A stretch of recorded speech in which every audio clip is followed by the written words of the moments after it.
Hey everyone, Chris here with more stories in cardboard. I'm back today doing another episode of 5 Cool Cards to Collect. This is where I talk about 5 cards that I think are pretty interesting that are either already in my collection or something that I may have picked up recently.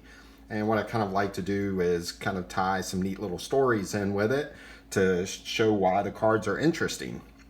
So today I have 3 baseball cards and 2 football cards to show you.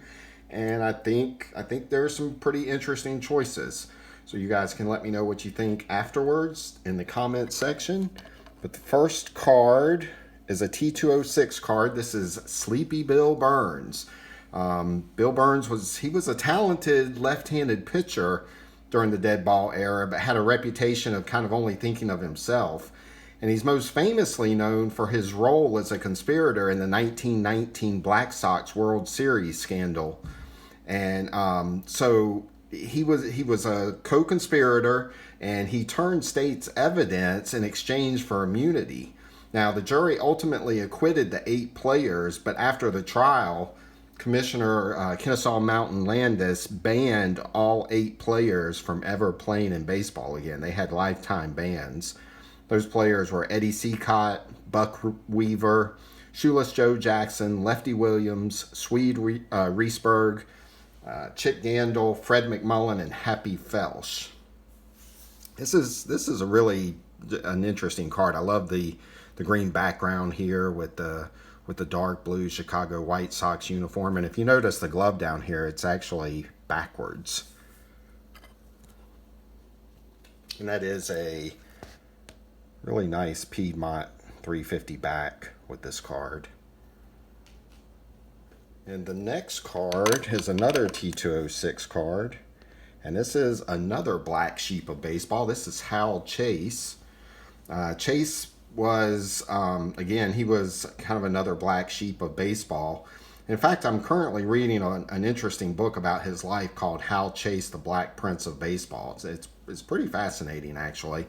I've had it for a long time and never got around to reading it, so I'm trying to finally get around to reading that. Now, Hal Chase was the first superstar of the New York Highlanders, who eventually became the New York Yankees. And much like Burns, he was kind of a very cocky and self-centered person, seeming to only care about himself. And now Chase is one of the great what might have been stories in baseball, considered by many who saw him play to be the best defensive first baseman ever. And he was equally adept with the bat as well, as he had over 2,100 career hits. The problem was his selfish attitude, and he was under kind of constant suspicion of throwing or conspiring to throw baseball games. Kind of everywhere he went, he wore his welcome out. And he played 2 years in the Federal League when that league was around. That league folded after 2 years. And when that league folded, he got another chance playing for the Cincinnati Reds in 1916. And he ended up having his best season that year when he batted .339. But 2 years later, he kind of found himself in trouble again. And the manager at the time was Christy Mathewson. And Mathewson suspended Chase for offering bribes to teammates to throw games. Ultimately, there wasn't enough really hard proof evidence against him, and he was kind of exonerated. And then he signed in 1919 with John McGraw to play for the New York Giants. That would ultimately be his last season. Now, what I find interesting about this is, he was on the Cincinnati Reds in 1918, and the Reds were the team that played the White Sox in 1919. So it's kind of an interesting twist in baseball history. What would have happened if Hal Chase had still been on the Reds in 1919? Now, a lot of people seem to think that he had a part to play also in that Black Sox scandal as one of the middlemen that kind of helped put everything together. And depending on who you believe, him, Bill Burns, some other people, I think at the very least he knew about the fix and made a substantial amount of money betting on the Cincinnati Reds that year.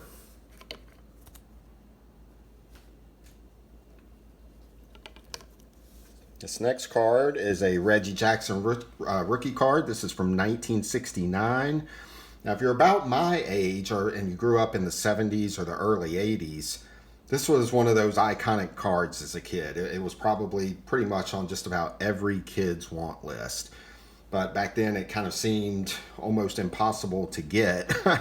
But everybody's kind of heard a lot about Reggie Jackson, the 3 home runs in the 1977 World Series, Mr. October, and all that. And I just want to share one fact that I don't hear a lot of people say, if anyone really. And Reggie Jackson was the person to hit the first home run in Oakland A's history. Now, of course, they were originally the Philadelphia A's and then in Kansas City. But as far as being the Oakland Athletics, he hit the very first home run in team history. Now, this card is kind of notorious for being off-centered, so I think this one's pretty well centered, not too bad. Little off, top to bottom. But a lot of times you see them really badly centered left to right. Now I have 4 football cards I want to share. This is a 1948 Bowman Bulldog Turner card.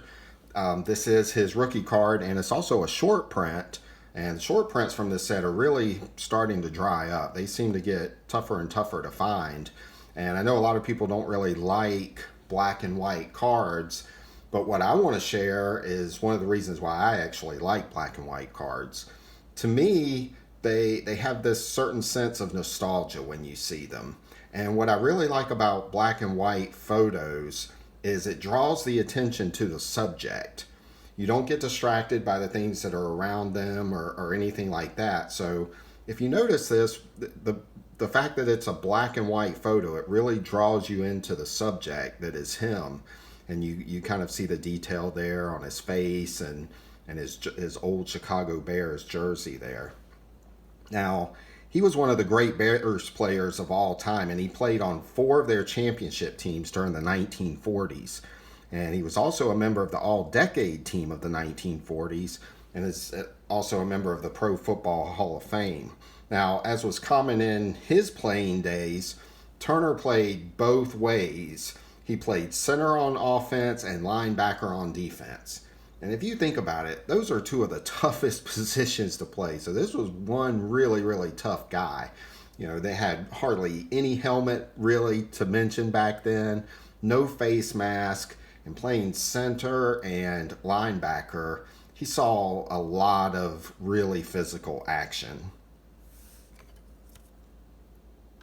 Now the last card, as kind of an interesting contrast to that card, this is a 1948 Leaf Doak Walker rookie card.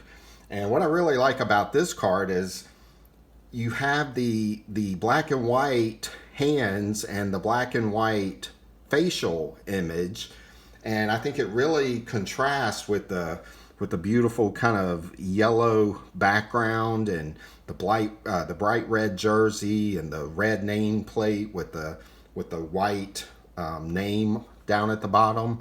And I love it. And I think it's a brilliant design by Leaf because you have kind of the colors competing with the black and white image, kind of trying to draw your attention to both of them at the same time.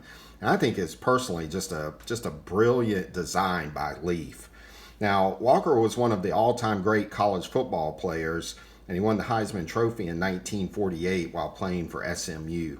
His career in the NFL lasted only 6 seasons, but in those 6 seasons, while playing with the Detroit Lions, he teamed up with his former high school teammate, quarterback Bobby Lane, and helped the Lions win back-to-back titles in 1952 and 1953. He is also in the Pro Football Hall of Fame, and he also has the Doak Walker Award named after him, in which the best running back in college football is awarded that award. That's all I have for today. I hope you enjoyed this. I hope you found some of these stories and cards interesting, and we will talk to you later.